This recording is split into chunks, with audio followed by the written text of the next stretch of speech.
Hi, I'm Ralph. I'm Paul. And I'm Dr. Jen. And this is Awesome Astronomy on YouTube.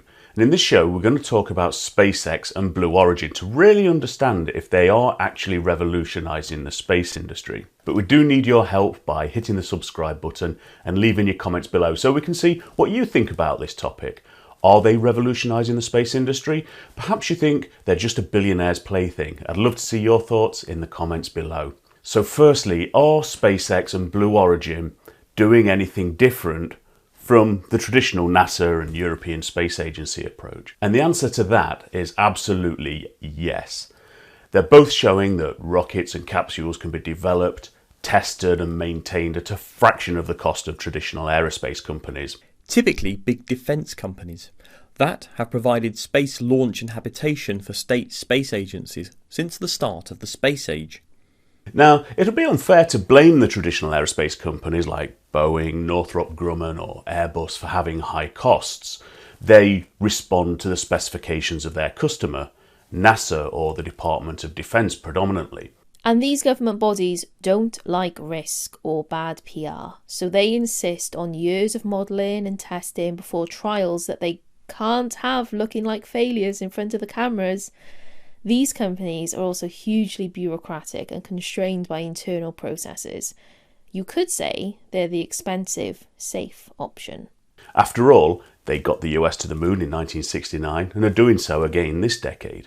Now, SpaceX, Blue Origin and Sierra Nevada were the new kids on the block, much smaller, more agile, but benefited hugely from the NASA Commercial Crew Program that not only awarded money, but probably more useful, it also transferred a lot of expertise and lessons learnt from NASA and the traditional aerospace companies from the 50 years in space to date.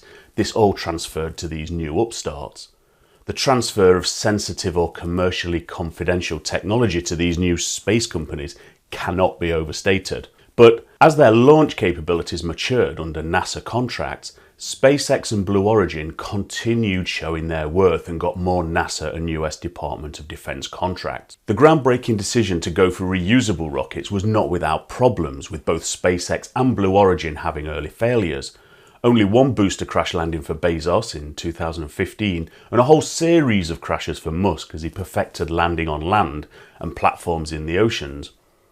But all this was to turn the rocket business on its head and create the old science fiction image of a rocket from the 1950s, and in doing so, save them having to fish spent booster sections out of the ocean and speed up the time to get them back out onto the launch pad again.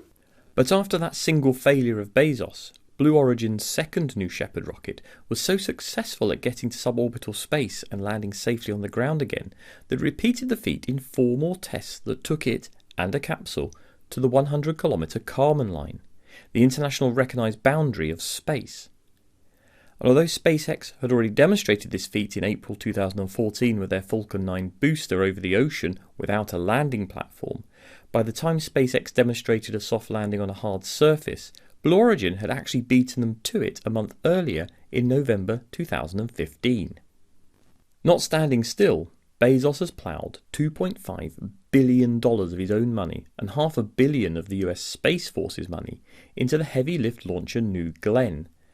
This rocket will be able to lift 50 tons to low Earth orbit, 14 tons to geostationary orbit, or even allow deep space missions and still land the first stage booster rocket back on Earth to be launched again up to 25 times. Although delayed until the end of 2022 at the earliest, there are still more than 550 people working on the development of this rocket at the New Glenn rocket factory in Florida. But perhaps the biggest blow for Blue Origin was failing to win in their lunar lander bid for NASA's Artemis program to get Americans back to the moon this decade. NASA preferred SpaceX's more ambitious lander, so Blue Origin have appealed this decision and are hopeful that Congress will release more funds to develop 2 lunar landers.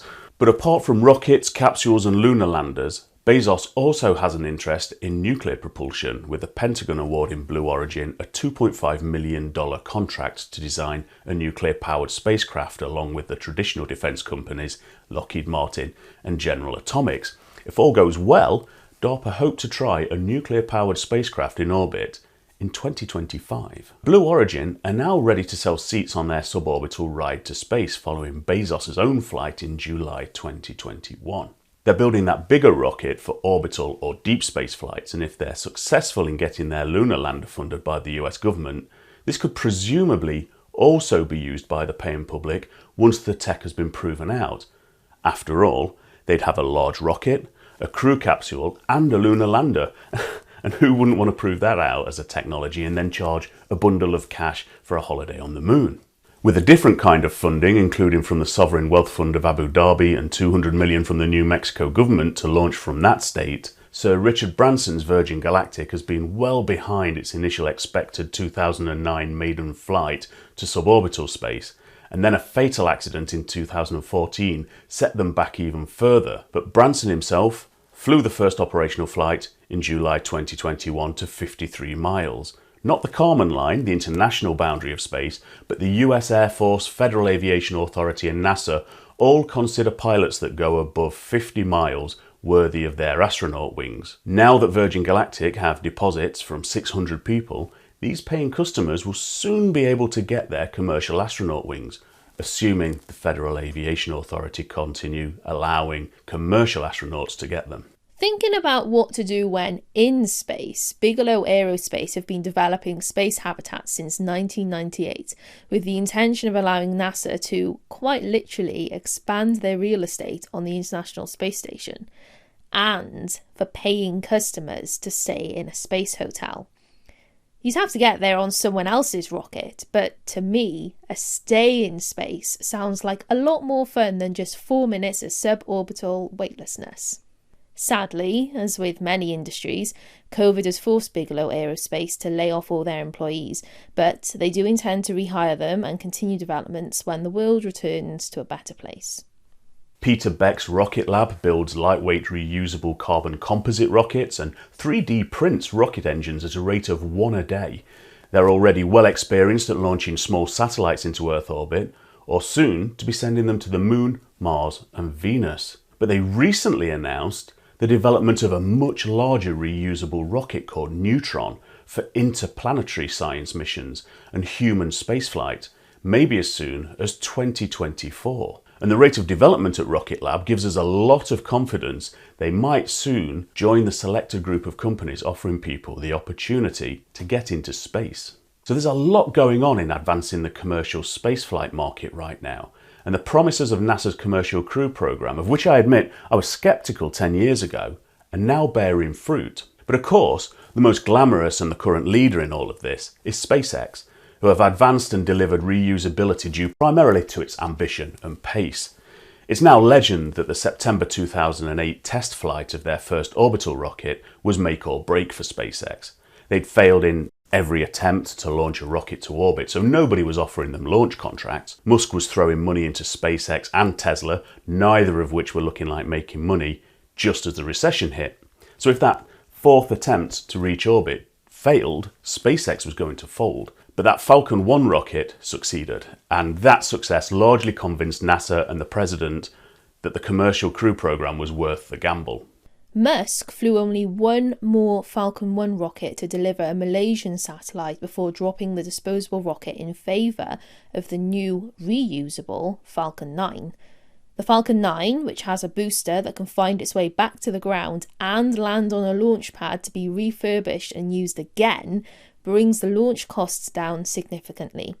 And, despite the immense complexity, this rocket has now taken the record of the most reliable low Earth orbit launcher from Europe's Ariane rocket. But SpaceX are also simultaneously working on, and then launched, 3 Falcon Heavy rockets too. The Falcon Heavy is essentially a Falcon 9 with 2 booster rockets strapped to the side. This is currently the world's most powerful operational rocket, and in its first test flight famously launched that Tesla Roadster in an orbit that took it past Mars. Surely one of the most showy PR stunts of all time. But it's Falcon 9s that are the workhorse of SpaceX launchers. They currently make almost 1 launch a week to deploy commercial and defence satellites and NASA telescopes like the Transiting Exoplanet Survey Satellite to look for new worlds in other star systems. SpaceX have now human-rated the Falcon 9 and their Dragon capsule to allow them to not only ferry cargo to the International Space Station, but also now astronauts. And every month there will be the launch of at least one batch of SpaceX's own Starlink satellites to bring high bandwidth internet to almost anywhere on the globe. These launches are now the regular mainstay of SpaceX's commercial endeavours, while all major development efforts are now focused on the paradigm-shifting Starship, which is Musk's attempt to build a city on Mars, colonise the red planet and see out the end of his life there. And there's a link in the show notes below to a video we did about his chances of success if you want to check that out too.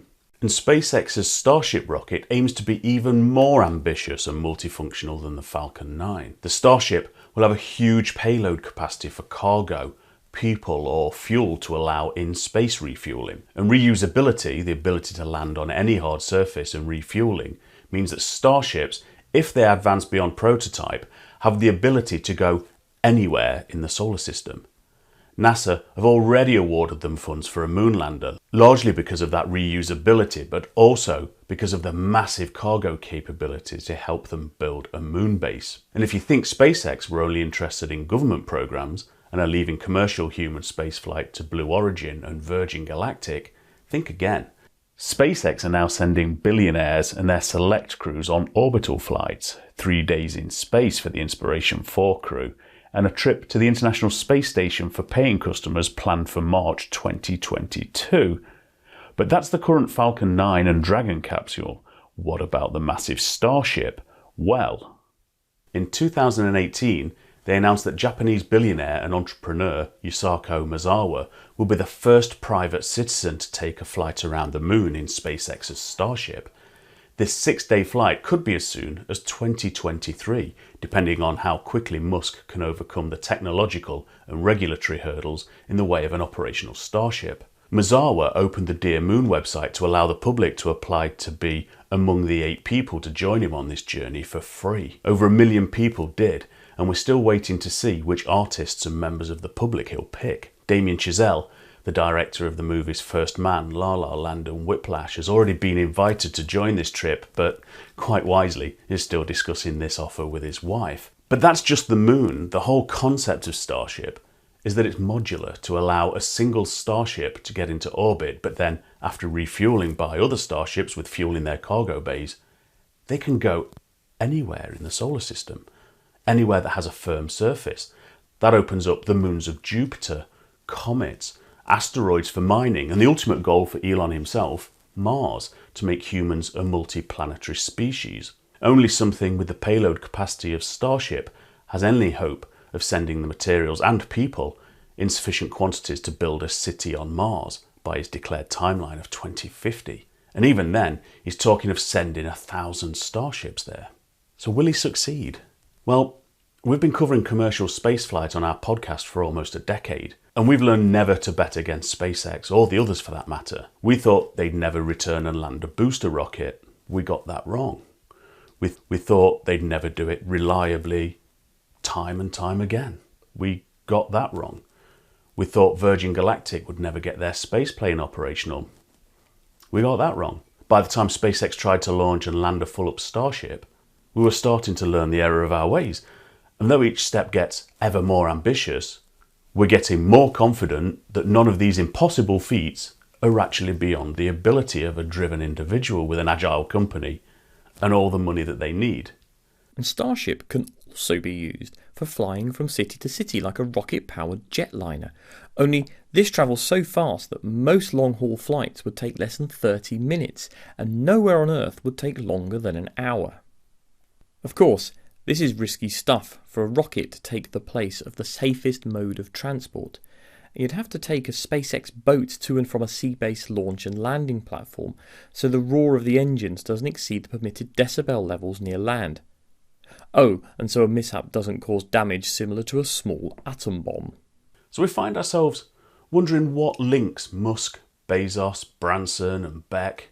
Musk dispels the theory that your surname has to begin with the letter B, so the common factors seems to be a technical and business proficiency and an authoritarian structure to that business, vast wealth or the ability to sell the idea to obtain huge investment, confidence in your ability to achieve what was previously thought to be impossible, a strong personal purpose and drive to advance this market, and maybe just a hint of madness. But what we can also be sure of is that there will be a number of other, as yet unheard of, but inspired companies eyeing up this market now that these pioneers have already paved the way and proved the technology in key areas of reusability, automated rocket throttling, artificial intelligence, 3D printing and iterative development. And while it might seem like SpaceX are leading the way at the moment, we never know if one of those government contracts is going to propel Blue Origin into the lead, or if a new competitor enters and disrupts the market in the years ahead. And with more of these agile new space companies offering similar capabilities, they all boost confidence in this new approach to space access with each successful launch and landing. And if you liked this video, Awesome Astronomy is also available twice a month in podcast form. Why not check out our episodes using the links below? And if you like what we're doing in this series, do hit the subscribe button and like the show.